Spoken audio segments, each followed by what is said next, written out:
Hello there, and thank you for tuning into another episode of the Far Off Show, where I am Damien Farr. So tonight we're talking, for lack of a better term, about Ghostbusters. So I don't really need the card because I know this all pretty well. So I even got the Blu-rays out because I love these movies so much. So we're talking about 1 and 2 mainly, and a little bit about the video game today. So why am I talking about Ghostbusters? Well, to be honest, these two are two of my favorite movies ever made so far. I mean, there could always be other ones. You never know. So just off the top of my head, my favorite movies are Ghostbusters. Well, that just fell over. Ghostbusters. Ghostbusters 2 is good, but it's definitely not as good as the original if I'm getting out of the way. So Ghostbusters, Rocky, Star Wars Empire Strikes Back. So those are the, three that I can totally list off the top of my head right now. So why do I think Ghostbusters 1 is such a great movie? Well, first off, the writing is amazing. Dan Aykroyd and Harold Ramis nail the writing. It is spot on. I'm guessing a lot of it was improv type thing, so Bill Murray probably took it a step further. Dan Aykroyd, Harold Ramis, they probably all took it a step further. But the writing had to start somewhere, and it gave them the basis to make such a great movie, so I have to point out that. So, the cast is perfect too, I would say. Starting off with Harold Ramis, he perfectly fits that mold of nerdy science guy who is just trying to catch ghosts, pretty much is the gist. It's really weird. Then Dan Aykroyd is similar, but a bit different. They have different degrees is really the difference. Bill Murray, who nails it. Every time I look at his face in this movie, I just want to laugh a little bit because as I was younger, I didn't quite understand all the jokes and his dry humor. But now that I've gotten older, the dry humor just lands so much better. So every time I watch this movie, I laugh a little more. And I know what you're wondering right away before we get past it. The poster does say the 30th anniversary, released in theaters for a limited time run.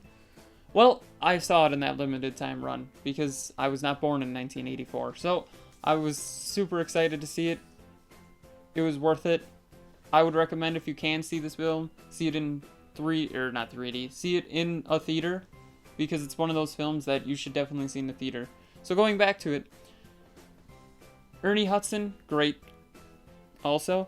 So, Ghostbusters 1, definitely one of my favorite films of all time, Farr. So then Ghostbusters 2, this is where it kind of drops a little bit.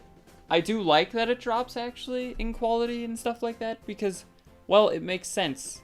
Because at the beginning of the film, nobody remembers what happened in New York, really, or nobody cares. So they're doing birthday parties.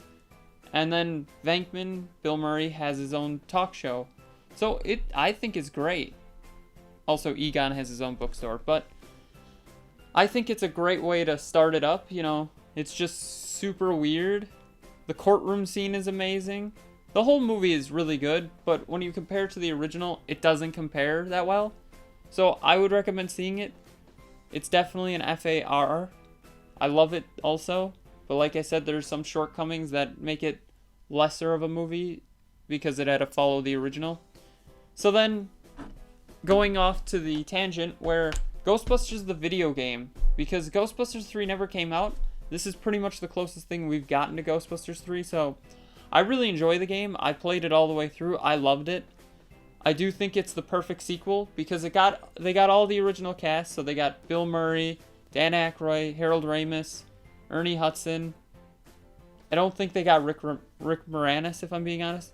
But it's such a good film, or such a good video game. And then Ghostbusters Answer the Call, I have not seen. I don't plan on seeing it, if I'm being completely honest. So, really, overall, I'd say Ghostbusters is one of those few movies that can do well with the science fiction aspect and the comedy aspect. The only other time that I think it's done well is Spaceballs, which is more of a parody, and we'll talk about that at a later date. So, what do you think of Ghostbusters, Ghostbusters 2, Ghostbusters the video game, and Ghostbusters Answer the Call? Please tell me in the comments below. Thank you for watching. Don't forget to like, share, comment, subscribe, and have a far off night.